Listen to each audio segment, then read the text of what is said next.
So, what are you and I? What are living beings? What is a being? Like the Wizard of Oz, reality hides behind a curtain that we perceive as physical matter. Let's pull the curtain on reality to see what the hell is really going on. In this video, we'll cover what is our subconscious mind and how we can use it to achieve our goals. What is reality and how does it really work? What are beings? What makes us different from inanimate objects? How are we connected? What does meditation, drugs, and brain injuries teach us about reality? What is matter? And what happens when we die? So, let's get started. Welcome to Inner Warrior, where I help pop culture fans with tips and tools to unleash their inner warrior and achieve their goals. There's consciousness, which is us experiencing reality, and then there's the unconscious and subconscious, which is a bit of a misnomer. Our subconscious and unconscious can do complex math and learn language, as discussed in my real-life Venom symbiote video. It also makes decisions up to 10 seconds before we do, like a spider sense, as discussed in my real-life spider sense video. Just because we may not be aware we're making that decision, doesn't mean that decision wasn't a conscious one. When you wake up from a dream, you may not remember all the details, but if something triggers your memory of the dream, you then self-reflect on it. Similarly, those 10 seconds may be conscious, but not self-aware. A better distinction between unaware consciousness and self-aware consciousness is by deeming self-aware consciousness meta-consciousness. So what is that other consciousness that is making decisions for us? That's a dissociated consciousness. As discussed in my Moon Knight video, we all have a slight version of dissociative identity disorder that separates our meta-consciousness from the other aspects of our consciousness, which we normally call our subconscious or our shadow self. What does this mean for us? Well, we have various identities within us, such as our inner warrior, that part of ourselves that help us achieve our goals and gives us intuitive nudges that is slightly dissociated from our meta-consciousness. And whether or not we're aware of it or not, our inner warrior is still conscious, watching our moves and decisions, sometimes making decisions for us before we become aware of them. What about reality? Our reality is filtered through our perceptions. Our perceptions are the barrier between us and all that quantum soup that makes up the world. Relational quantum mechanics shows us that two observers can get very different readings on the same quantum particles, which leads into how our perceptions are an evolutionary best guess of how the world around us looks, sounds, tastes, etc., which I go into in my Matrix video. Our perceptions are like the interface in a video game, with reality being that simulation. These perceptions are what make up our reality, which may be slightly different between you and I, even though we're in the same reality. If we look at the web of the cosmos and the neurons of a brain, we find a strikingly similar resemblance.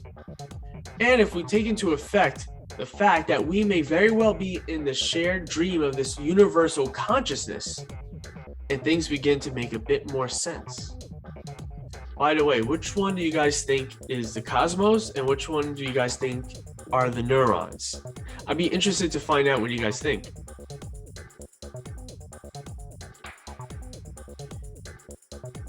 How can this all be a shared dream? Wouldn't things be less structured and more chaotic? I mean, it's more chaotic when we dream, right? Well, just as we can't always control our dream, there are elements of this shared dream that we can't control. Lex Luthor states in All-Star Superman, "These fundamental forces are yoked by consciousness. Everything's connected, everyone." Just as we have psychological archetypes, universal primal symbols, and images that derive from the collective unconscious, as discovered by Carl Jung, Universal consciousness, too, can have these archetypes that we see as gravity or thermodynamics. If we're in a shared dream of universal consciousness, then what are we exactly? What are human beings, or any beings for that matter? Just as the characters in our dream are ourselves dissociated, we are dissociated characters of universal consciousness. I go into this in my multiple man video, but essentially you and I are both universal consciousnesses dissociated. A being? Well, that's any dissociated identity or alter of universal consciousness that has self-awareness. We are literally being aware, being present, being alive. If everything is consciousness, what separates us from inanimate objects? Biology. Biology, brains, skin, metabolism, these are the external appearances of a dissociative barrier. Just as when we look at a brain scan of someone with dissociative identity disorder, we can see an external appearance of what is going on within that person through the brain scans. That dissociative barrier is what keeps me from literally being you and having your thoughts. Before we move on, please like, subscribe, and hit that notification bell to join the Inner Warrior community. We're trying to get to 300 subscribers, so I'd greatly appreciate it, and I'd welcome you into the community.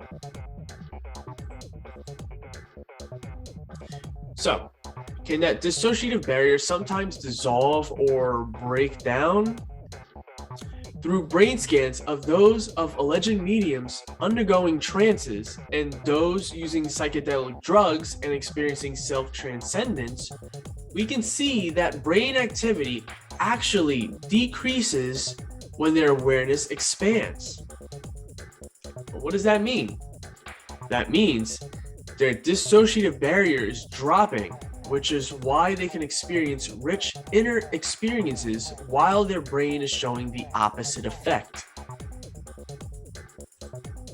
So, for example, if we were to look at Scarlet Witch's mind when she meditates and dreamwalks using the body of the alternate version of Scarlet Witch, we'd probably see a decrease in brain activity as she's dissolving that dissociative barrier. This is also why some forms of brain injury can lead to newfound skills, which we call acquired savant syndrome. It's as if the brain being hit in such a way allowed the being to slightly dissolve that dissociative barrier and attain skills from universal consciousness. These are just 3 examples of acquired savants. For example, after hitting his head in the shallow end of a swimming pool, this man awoke with the condition known as acquired musical savant syndrome. He became a great pianist without ever learning to play. Second example is Jason Paget, who became a mathematical genius through a brain injury. He's able to see the world in mathematical structures.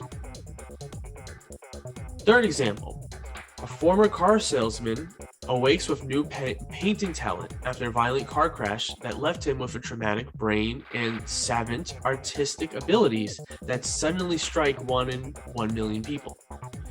And this is some example of his art. And in the article, he even states that he was not a good artist at all before this brain injury. When that barrier dissolves completely is when we die and our consciousness is no longer trapped within our bodies. It's free to expand and do as it pleases with access to all the thoughts of universal consciousness. So, we understand that all biological beings have something of a way of a meta-consciousness. There is an inner life there. But what about rocks or tables? Those are the ocean of thoughts of universal consciousness. that quantum soup we mentioned earlier that we evolved our senses and perceptions to understand. This ocean of quantum soup that we perceive as matter allows us to interact with each other and the world around us. Matter is the extrinsic appearance of inner life thoughts of universal consciousness that we view through our perception interfaces. So, what can we take away from this? We are all one being, dissociated by a barrier to allow us to have our own identities. 2. Death is not the end, but an expansion. 3. Our perceptions are how we interact with the thoughts and other alters of universal consciousness. And 4. As mentioned in my Science Behind the Law of Attraction video, we can use the pores within the dissociative barrier to work with universal consciousness to help us achieve our goals. What have you learned from today's video? Was there something here that gave you an aha moment or blew your mind? Let me know in the comments below. Please share this video with anyone you think would love to understand the principles of reality to help them along in their life journey. Also, if you want to see all the other videos I mentioned, check out this playlist here.